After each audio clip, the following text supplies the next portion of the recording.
नमस्कार दोस्तों, आपका हमारे चैनल पर स्वागत है। आज हम बात करेंगे वियतनाम युद्ध के बारे में। एक ऐसा युद्ध जिसने अमेरिका की नींव को हिला कर रख दिया। इतिहास में जितने भी बड़े बड़े युद्ध हुए हैं वो इन्हीं कारणों की वजह से हुए हैं, जैसे east versus West, democracy versus communism. और जो वियतनाम युद्ध था वो भी एक डेमोक्रेसी वर्सेस कम्युनिज्म के ऊपर ही आधारित था। वो भी इसी की वजह से हुआ था। तो जब वियतनाम एक आज़ाद देश भी नहीं था, उससे पहले ये फ्रेंच इंडो चाइना का हिस्सा हुआ करता था। 1860 से 1941 तक ये जो आप मैप देख रहे हो, ये फ्रेंच इंडो चाइना है। इस पूरे इलाके में जो है ये फ्रांस का कब्जा हुआ करता था। और इसमें ही ये देखिए, आप ये आपको दिया कि ये कंबोडिया है, ये लाओस है, और ये हिस्सा जो है ये वियतनाम का है।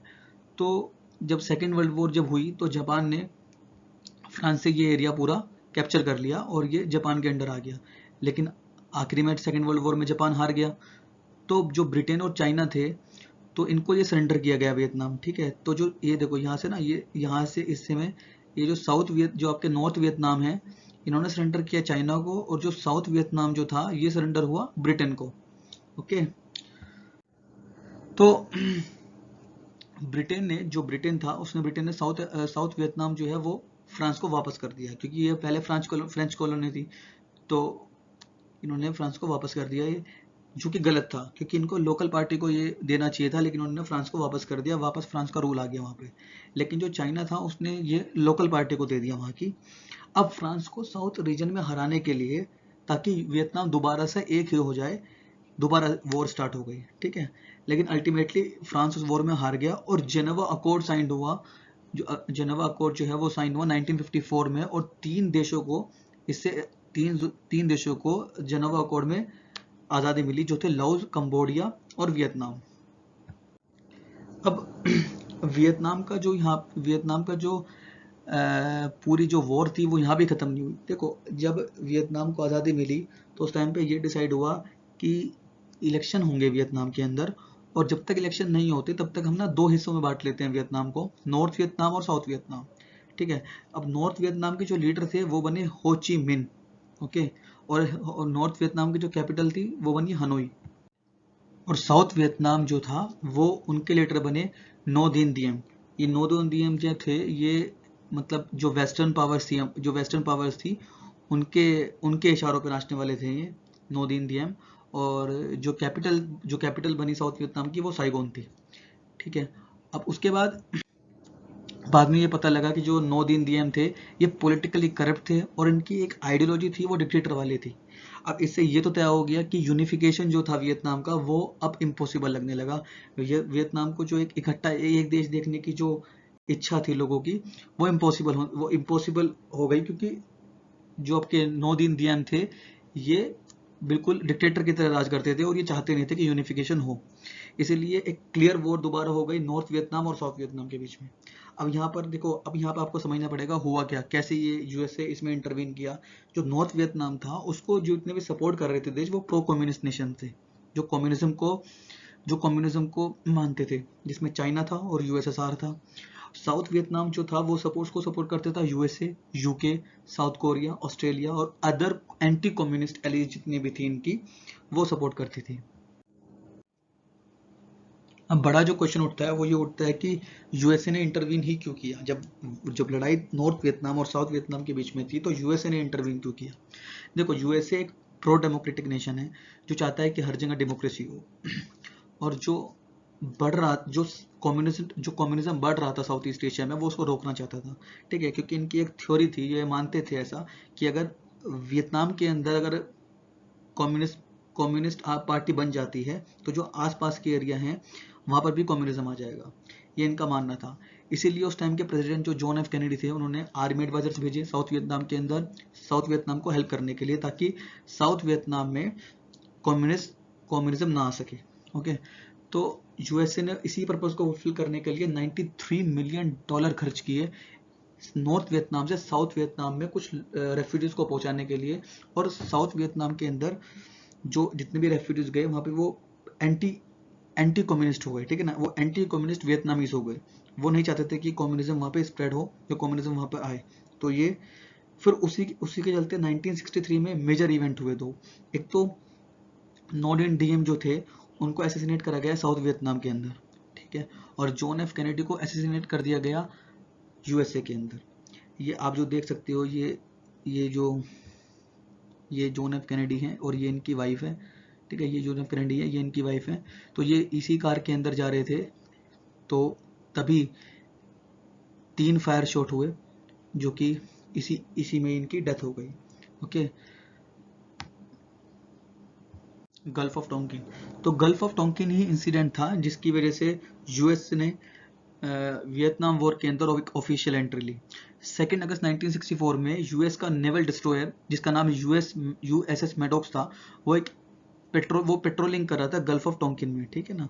ये नॉर्थ वियतनाम की कैपिटल है हनोई, और ये देखिए ये हनोई कैपिटल है और ये गल्फ ऑफ टोंकिन है, ठीक है ना। तो यहाँ पे ये पेट्रोलिंग कर रहा था, तभी 3 नॉर्थ वियतनामी बोट थी, उन्होंने इसको मॉनिटर करना शुरू कर दिया, उस पर वॉच रखनी शुरू कर दी। तो यूएसएस मैडॉक्स ने, इसी की वजह से यूएसएस मैडॉक्स ने 3 वार्निंग शॉट्स फायर किए।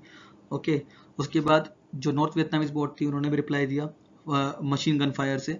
इस मुठभेड़ में 4 नॉर्थ वियतनामी सेलर जो हैं उनकी मौत हो गई और 6 घायल हो गई, ठीक है। और यूएस के जो लोग थे उनमें से कोई कैजुअलिटीज नहीं हुई, बल्कि यूएस के जो यूएसएस मैडॉक्स था उसके ऊपर कुछ बुलेट के निशान रह गए और कुछ नहीं था, ठीक है ना। अब उसी के 2 दिन बाद 4 अगस्त को सेकंड गल्फ ऑफ टोंकिन हुआ, जिसमें यूएसएस टर्नर जॉय और यूएसएस मैडॉक्स के ऊपर रिपोर्ट किया गया कि ये इनके ऊपर हमला हुआ है, ठीक है। जैसे ही ये इंसिडेंट हुआ, जैसे ही second Gulf of Tonkin report किया गया, वैसे ही यूएस कांग्रेस ने Gulf of Tonkin resolution pass किया और यूएस की एक ऑफिशियल एंट्री हो गई वियतनाम वॉर के अंदर। हालांकि ये बाद में पता लगा कि जो सेकंड अटैक यूएस ने बताया था सेकंड गल्फ ऑफ टोंकिन, वो कभी हुआ ही नहीं। एक्चुअली यूएस को रीज़न चाहिए था वियतनाम वॉर के अंदर जाने के लिए, और वो इन्होंने रीज़न इस तरीके से ढूंढा, उन्होंने second Gulf of Tonkin report कराया जो कि कभी हुआ ही नहीं था। और 8 मार्च 1965 आते आते यूएस ने 3500 यूएस मरीन्स डिप्लॉय कर दी साउथ वियतनाम के अंदर, जो कि बढ़कर 2 लाख हो गई दिसंबर के अंदर। और 1968 आते आते यूएसए के साउथ वियतनाम के अंदर 5 लाख से ज़्यादा सोल्जर्स हो गए थे। उसके बाद यूएसए ने स्टार्ट किया ऑपरेशन रोलिंग थंडर, जिसके तहत उन्होंने पूरे नॉर्थ वियतनाम पे बॉम्ब गिराना शुरू कर दिए। आप ये पिक्चर में देख सकते हैं, ये ऑपरेशन रोलिंग थंडर का ही एक फोटो है जिसके अंदर ये बॉम्ब गिरा रहे हैं नॉर्थ वियतनाम के ऊपर, ठीक है ना। और ये बड़ा सरप्राइजिंग फैक्ट है कि नॉर्थ वियतनाम के ऊपर जो एक्चुअली जो वियतनाम युद्ध के अंदर जितने भी बॉम्बिंग्स हुई, वो वर्ल्ड वॉर 2 के अंदर जितनी बॉम्बिंग हुई थी उसके दुगने से भी ज़्यादा हुई थी, ठीक है ना। तो अभी मैं आपको दिखाता हूँ एक्चुअल नंबर की कितने बॉम्बिंग हुई थी। तो आप यहाँ पे देख सकते हैं कि वियतनाम वॉर के अंदर 7.5 बिलियन टन्स यूज हुए और वर्ल्ड वॉर 2 के अंदर 2.25 million turns. So the bombings done in Vietnam war were 3 times more as compared to World War 2. Now Agent Orange, it was the chemical weapon which was used in Vietnam War. इसके 3 purpose थे। एक तो जितनी भी crops थी वो destroy हो जाती थी ताकि सोल्जर्स को खाना मिल सके। दूसरा, अगर कोई सोल्जर छुपा हुआ है जंगलों के अंदर वो मर जाता था। देखो वियतनाम वॉर जितनी भी हुई, वियतनाम वॉर के अंदर जो मेजर लड़ाई हुई है वो मेजर लड़ाई जंगलों के अंदर हुई है, तो इसीलिए जंगलों के ऊपर ये अटैक करते थे इससे। तो तीसरा इसका पर्पस था कि इससे जो पत्तियां थी वो झड़ जाती थी ताकि ग्राउंड का एक क्लियर व्यू मिल सके, ठीक है। ये आप सीन भी देख सकते हो, ये आप ये फोटो लिया गया है ये एजेंट ऑरेंज का, ठीक है ना। ये बॉम्बिंग्स हो रही है यहाँ पे, ठीक है, और ये आफ्टर इफेक्ट्स है बॉम्बिंग्स के। ओके, इस बॉम्बिंग से बचने के लिए नॉर्थ वियतनाम के अंदर टनल्स खोद दिए गए, ठीक है। अब इन टनल्स के अंदर ये इतने बड़े टनल्स थे कि इसके अंदर नॉर्थ वियतनाम में सोल्जर्स आ जाते थे, ठीक है। इसी के अंदर छोटे छोटे हॉस्पिटल बेड्स बनाए गए, ट्रेनिंग एरियाज बनाए गए, और तो और हेडक्वार्टर्स भी बनाए गए इन टनल्स के अंदर। अच्छा, इस टनल से बहुत फायदा हुआ नॉर्थ वियतनामीज को, क्योंकि जो बॉम्बिंग्स होती थी वो ऊपर ही रह जाती, ऊपर ही गिरती थी, नीचे टनल में इतना नुकसान नहीं होता था। और ये फिर जैसे यूएस सोल्जर आते थे, ये आप देख सकते हो फोटो में, ये नीचे से छुप के, ये देखो ये नीचे से छुप के वो लड़ाई करना शुरू कर देते थे। इससे यूएस सोल्जर्स को बहुत नुकसान पहुंचा, ठीक है। और मेजर जो रीज़न था यहाँ पे यूएस सोल्जर्स के डिफीट होने का, ये भी था कि इनको जंगलों में लड़ने की आदत नहीं थी, ठीक है। और ये जो थे नॉर्थ वियतनामीज, ये बहुत कैपेबल थे, इन्होंने गुरिल्ला वॉरफेयर सीख लिया था। अब गुरिल्ला वॉरफेयर हम किसी और वीडियो में डिस्कस करेंगे कि गुरिल्ला वॉरफेयर क्या होता है। तो ये एक बड़ा रीज़न था यूएसए का हारने का। अब टीईटी ऑफेंसिव। अब टीईटी ऑफेंसिव देखते हैं क्या है। देखो 30 जनवरी 1968, ठीक है, इस दिन नॉर्थ वियतनाम ने एक सरप्राइज अटैक लॉन्च कर दिया साउथ वियतनामीज के खिलाफ। ओके, इनका मेन पर्पस था कि साउथ वियतनाम की जो मतलब गवर्नमेंट है उसका तख्ता पलट हो जाए, ठीक है ना। हालांकि ये उस पर्पज में सर्व नहीं हो पाए, लेकिन इन्होंने इनिशियली बहुत सारे एरियाज कैप्चर कर लिए साउथ वियतनाम के अंदर, लेकिन बाद में वो यूएसए के ट्रूप्स ने वो एरियाज वापस भी ले लिए। लेकिन वियतनाम को यहाँ पे नॉर्थ वियतनाम को एक मेजर बूस्ट मिला यहाँ पे कि वो यूएसए सोल्जर्स को डिफीट कर सकते हैं, ठीक है। तो ये इनको एक ह्यूज बूस्ट मिला। My Lai massacre. Now My Lai massacre 1968 was a major turning point in Vietnam War. Okay, तो My Lai massacre ने पूरा वियतनाम वॉर को बदल के रख दिया। अब इसमें हुआ क्या, My Lai एक गांव था जिसके अंदर यूएस सोल्जर 16 मार्च 1968 में गए और इन्होंने वहाँ पे सबको मारना शुरू कर दिया। इन्होंने विमेंस को मार दिया और वहाँ पे जो बच्चे थे बूढ़े थे उनको मारना शुरू कर दिया। कुछ यंग गर्ल्स का रेप किया गया वहाँ पर, उनको मार दिया गया, ठीक है। तो बहुत ही हॉरिफिक इंसिडेंट था ये, और इसमें 300 से 500 लोगों की जान गई उस गांव के अंदर।